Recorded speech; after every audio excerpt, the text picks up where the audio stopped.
அருகே உள்ளது சீமுட்லூர் கிராமம். இந்த கிராமத்தில் ஆண்டுதோறும் பாரம்பரிய முறைப்படி கன்னி திருவிழா உற்சாகமாக கொண்டாடப்படும். அதன்படி இந்த ஆண்டும் கன்னி திருவிழா நடந்தது. பொங்கல் பண்டிகையொட்டி வரும் காணும் பொங்கல் தினத்தன்று இந்த கிராமத்தில் உள்ள ஒவ்வொரு தெருக்களிலும் செங்கலுக்கு பூஜை செய்து அதை நட்டு வைத்து தினமும் படைப்பார்கள். மங்கள பொருட்களான மஞ்சள், குங்குமம், வளையல், கண்ணாடி போன்ற பொருட்களையும் வைத்து தினமும் படைகள் நடைபெறும். ஊர் செழிக்கவும், ஊரில் விவசாயம் பெருகவும், திருமணமாகாத இளைஞர்கள் மற்றும் பெண்களுக்கு திருமணம் நடைபெற வேண்டும் என்பதற்காகவும் இந்த விழா தொன்று தொட்டு நடத்தப்பட்டு வரும். இவ்விழாவின் 9ஆம் நாளன்று கன்னி சிலைகள் கொண்டு வரப்பட்டு ஒவ்வொரு தெருவின் மூலையிலும் 2 கன்னி சிலைகளை வைத்து அதற்கு பல்வேறு பூஜைகள் செய்து படையல் நடத்தப்படும். இவ்விழாவின் நிறைவு நாளான 10ஆம் நாள் திருவிழா அன்று இளைஞர்கள் கன்னி சிலைகளை சுமந்து ஊர்வலமாக சென்று ஆற்றில் கரைக்கும் இந்த பாரம்பரிய விழா நேற்று நடைபெற்றது. சீமுட்லூர் கிராமத்தில் உள்ள ஒவ்வொரு தெருவின் முகப்பிலும் தலா ஒரு ஆண் ஒரு பெண் கன்னி சிலைகளை வைத்து தினமும் அதற்கு பூஜைகள் செய்து வழிபட்டனர். விழாவின் நிறைவு நாளான நேற்று கிராமத்தில் உள்ள ஒவ்வொரு தெருக்களிலும் வைக்கப்பட்டிருந்த கன்னி சிலைகளுக்கு பூஜைகள் செய்யப்பட்டு ஊர்வலம் துவங்கியது. இதில் ஏராளமான இளைஞர்கள், பெண்கள், பொதுமக்கள் ஒன்று திரண்டு ஆட்டம் பாட்டம் கொண்டாட்டத்துடன் கன்னி சிலைகளோடு ஊர்வலமாக சென்றனர். இளைஞர்கள் ஆட்டம் ஆடியும் பாட்டு பாடியும் உற்சாகமாக ஊர்வலத்தில் சென்றனர். பெண்கள் கும்மி அடித்தும் பாட்டு பாடியும் உற்சாகமாக சென்றனர். பெரியவர்கள் சிலம்பம் சுற்றியபடி தங்களது வீரத்தை பறைசாற்றினர். இவ்வாறு ஒவ்வொரு தெருக்களிலும் இருந்த கன்னி சிலைகள் புறப்பட்டு அருகில் உள்ள சீமுட்லூர் வெள்ளாற்றுக்கு கொண்டு செல்லப்பட்டது. வெள்ளாற்றின் கரையில் சிலைகளை வைத்து பூஜைகள் செய்யப்பட்டு ஆற்றில் கரைத்து வழிபட்டனர். இவ்விழாவில் ஏராளமான பொதுமக்கள் பங்கேற்றனர். இந்த திருவிழா பற்றி கூறிய கிராமத்து பொதுமக்கள், ஒவ்வொரு ஆண்டும் சீமுட்லூர் கிராமத்தில் கன்னி திருவிழா பாரம்பரியத்துடன் உற்சாகமாக கொண்டாடப்படும். கன்னி சிலைகளை வைத்து படைத்து ஊர்வலமாக எடுத்து சென்று ஆற்றில் கரைப்போம். திருமணமாகாத கன்னிகள், இளைஞர்கள் வேண்டிக் கொண்டு கன்னி சிலைகளை சுமந்து சென்றால் திருமணம் நடைபெறும். அப்படி வேண்டுதல் நடைபெற்று திருமணம் நடந்தவர்கள் மறு ஆண்டு குடும்பத்தோடு வந்து திருவிழாவில் பங்கேற்கின்றனர். தொன்று தொட்டு தலைமுறை தலைமுறையாக பாரம்பரிய முறைப்படி இந்த திருவிழா நடைபெற்று வருவதாக கிராம மக்கள் பெருமிதம் தெரிவித்தனர். கடலூர் மாவட்டம் புவனகிரி வட்டம் சீமுட்லூரிலே ஒரு 6-7 தலைமுறைகளாக இந்த பகுதியிலே கன்னி திருவிழா வெகு சிறப்பாக நடைபெறுகின்றது. இந்த கன்னி திருவிழாவானது வெள்ளாறு, பெண்ணாறு, தென்பெண்ணாறு, வடவாறு, வெட்டாறு இத்தனை ஆறுகளும் சேர்ந்து கடலிலே சீமுட்லூரிலிருந்து ஒரு 3 கிலோமீட்டர் அளவில் தான் கடல் இருக்கின்றது.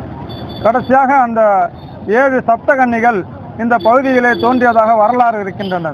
ஆரம்பத்திலே 7 கன்னிகள் இருந்தும் ஒவ்வொரு தெருவிலும் அந்த கன்னியை கருநாள் அன்று நாங்கள் ஒரு கல் நட்டு தீபாராதனை பண்ணி தினந்தோறும் படைத்து 9ஆம் நாள் இரவு பெண் மாப்பிள்ளையாக நாங்கள் ஆடம்பரமாக செய்து இந்த நிகழ்ச்சியை பல கோலாகலமாக வெற்றிகரமாக கொண்டாடி கொண்டு இருக்கின்றோம்.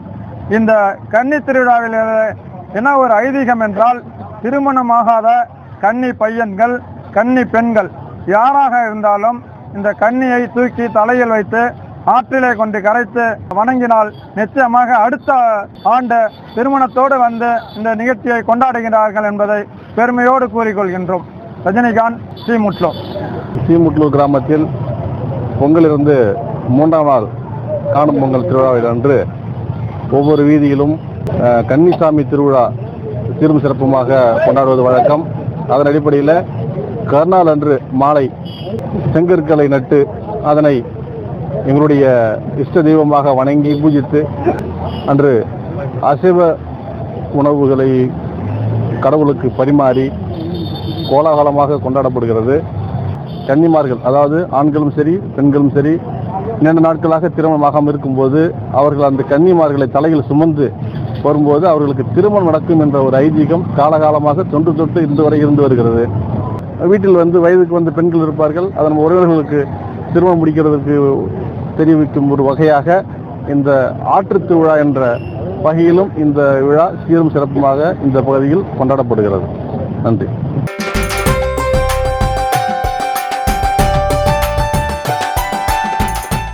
பஞ்சபூத ஸ்தலங்களில் அக்னி ஸ்தலமாகவும் நினைத்தாலே முக்தி அளிக்கும் திருத்தலமாக விளங்கும் திருவண்ணாமலை அண்ணாமலையார் கோவிலில் கோபுரத்து இளைஞர் முருகப்பெருமான் சன்னதி அமைந்துள்ளது. இன்று தை கிருத்திகையை முன்னிட்டு அண்ணாமலையார் கோவிலில் உள்ள கோபுரத்தில் இளைஞர் சன்னதியிலிருந்து 251 பால் காவடிகள் பூஜை செய்யப்பட்டு பக்தர்கள் தங்களது நேர்த்திக்கடனை தீர்க்கும் விதமாக காவடி ஏந்தி மாடவீதி உலா வந்தனர். குறிப்பாக பால் காவடி, பன்னீர் காவடி, புஷ்ப காவடி ஆகிய காவடிகளை ஏந்தி பக்தர்கள் தங்களது நேர்த்திக்கடனை மாடவீதியில் வலம் வந்து செலுத்தினர். இதனைத் தொடர்ந்து அண்ணாமலையார் கோவிலில் உள்ள கோபுரத்து இளையனாருக்கு பக்தர்கள் கொண்டு வந்த பால், பன்னீர் போன்ற பொருட்களை கொண்டு சிறப்பாக அபிஷேகம் மற்றும் தீபாராதனை நடைபெற்றது.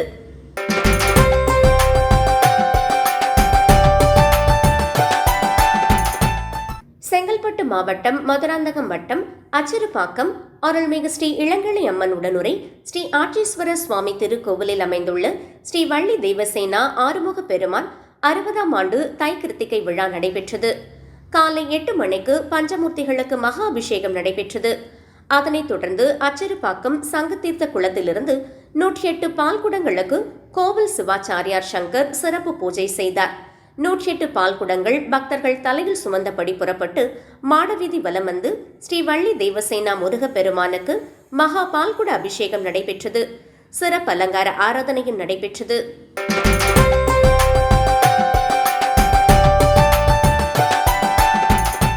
முருகனின் அறுபடை வீடுகளில் முதற்படை வீடான மதுரை திருப்பரங்குன்றம் அருள்மிகு சுப்பிரமணிய சுவாமி திருக்கோவிலில் 10 நாட்கள் நடைபெறும் தைப்பூச தெப்ப திருவிழா கடந்த 19ஆம் தேதி கொடியேற்றத்துடன் தொடங்கியது. விழா தொடங்கியதை அடுத்து தினமும் காலையில் சுவாமிகள் தங்க சப்பரத்திலும் மாலையில் பல்வேறு வாகனங்களில் எழுந்தருளி வீதி உலா வந்தும் பக்தர்களுக்கு அருள் பாலிக்கும் நிகழ்வு நடைபெற்று வருகிறது. இந்நிலையில் விழாவில் 9வது நாள் நிகழ்ச்சியாக தெப்ப முட்டு தள்ளுதலும் முருகப்பெருமான் திருத்தேரில் எழுந்தருளி வலம் வரும் நிகழ்வும் இன்று நடைபெற்றது. முன்னதாக உற்சவர் சன்னதியில் சுப்பிரமணிய சுவாமி தெய்வானை அம்மனுக்கு பால், பன்னீர், இளநீர், சந்தனம், திருமஞ்சனம், மஞ்சள் உள்ளிட்ட 16 வகை சிறப்பு அபிஷேகங்கள் நடைபெற்று சிறப்பு தீபாராதனைகள் நடைபெற்றது. இதனைத் தொடர்ந்து 16 கால் மண்டபம் அருகே உள்ள தேரில் சுப்பிரமணிய சுவாமி தெய்வானையுடன் எழுந்தருளினார். விழாவில் பக்தர்கள் ஏராளமானோர் கலந்து கொண்டு அரகுரா கோஷம் முழங்கிட தேரை வடம்பிடித்து இழுத்து சுவாமி தரிசனம் செய்தனர். விழாவின் சிகர நிகழ்வாக தெப்பத் திருவிழா நாளை நடைபெற உள்ள நிலையில் ஜிஎஸ்டி சாலையில் உள்ள தெப்பத்தில் அலங்கரித்து வைக்கப்பட்டிருக்கும் தெப்பத்தேரில் சுப்பிரமணிய சுவாமி தேவானையுடன் எழுந்தருளி தெப்பத்தினை பகலிலும் இரவிலும் மின்னொலியிலும் தெப்பத்தை வலம் வந்து பக்தர்களுக்கு அருள் பாலிக்கும் நிகழ்வும் நடைபெறுகிறது. விழாவில் பக்தர்கள் ஏராளமானோர் பங்கேற்பார்கள் என்பதால் விழா ஏற்பாடுகள் அறங்காவலர் குழு மற்றும் கோவில் நிர்வாகம் சார்பில் சிறப்பாக செய்யப்பட்டு வருகிறது.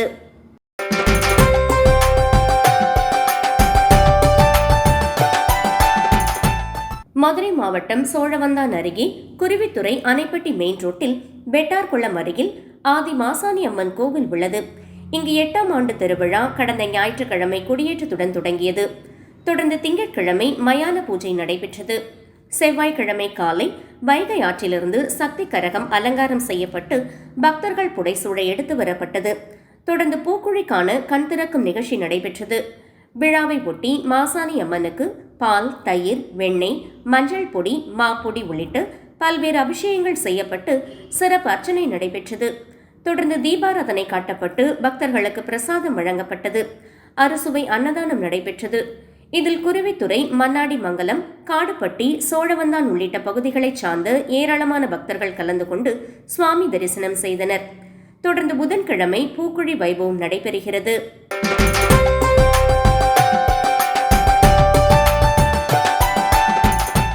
நாமக்கல் மாவட்டம் பரமத்தி வேலூர், பொத்தனூர் மேற்கு வண்ணாந்துறையில் உள்ள பச்சை மலையின் மேலுள்ள பாலதண்டாயுதபாணி சுவாமி ஆலயத்தில் தை மாத கிருத்திகை நட்சத்திரத்தினை முன்னிட்டு பாலதண்டாயுதபாணி சுவாமிக்கு பஞ்சகவ்யம், பால், தயிர், இளநீர், சந்தனாதி தைலம், திருமஞ்சனம், மஞ்சள் பொடி, தேன், நாட்டு சர்க்கரை, கரும்பு பால், அரிசி மாவு, மா, பலா, வாழை, மாதுளை, ஆப்பிள், ஆரஞ்சு, சாத்துக்குடி, பேரிச்சம்பழம், திராட்சை, எலுமிச்சை மற்றும் வாசனை திரவியங்களான பன்னீர், சந்தனம், ஸ்வர்ண அபிஷேகத்துடன் கலச அபிஷேகம் போன்ற 27 வகையான அபிஷேகங்கள் செய்து மஞ்சள் பட்டு வேஷ்டியுடன் ராஜ அலங்காரம் செய்து சோடச உபச்சாரம் செய்யப்பட்டது. அதனைத் தொடர்ந்து ராஜ அலங்காரம் கூடிய முருகப்பெருமானுக்கு பல வகை வாசனை மலர்களால் 108 அஷ்டோத்திர மந்திரங்களினால் அர்ச்சனை செய்து அடக்காரத்தி, பஞ்ச அரத்தி, ஏக அரத்தியுடன் மகா கற்பூர தீபாராதனை காண்பிக்கப்பட்டது. இதில் திரளான பக்தர்கள் கலந்து கொண்டு சுவாமி தரிசனம் செய்தனர். விழாவில் கலந்து கொண்ட அனைவருக்கும் மகா அன்னதானமும் அருட்பிரசாதமும் வழங்கப்பட்டது.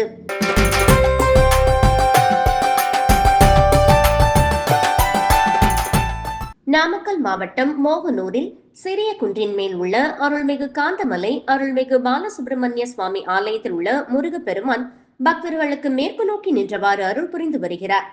தை மாத கிருத்திகை தினத்தினை முன்னிட்டு மூலவர் முருகப்பெருமானுக்கு சீகைக்காய், பஞ்சாமிர்தம், தேன், பால், தயிர், இளநீர், திருமஞ்சனம், மஞ்சள், சந்தனம், விபூதி கொண்டு அபிஷேகமும் பின்னர் சிறப்பு அலங்காரமாக தங்க கவசம் சாற்றப்பட்டு மகாதீபம் காண்பிக்கப்பட்டது.